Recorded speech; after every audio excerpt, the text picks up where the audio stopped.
ولله الحمد. ما لحد عليكم فضل أبدا أبدا، بالعكس بالعكس، ماني معددهم ولا نقايلهم، وهذا عيب على الإنسان.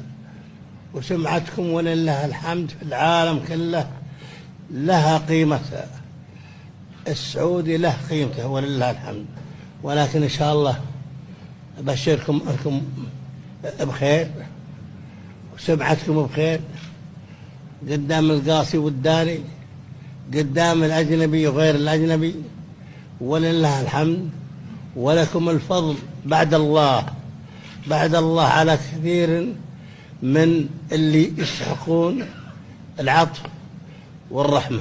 أحب أقول ما لحد عليكم فضل لربكم، بل ما نقايل أكثر منها إن لكم الفضل الأكبر على أغلب الدول.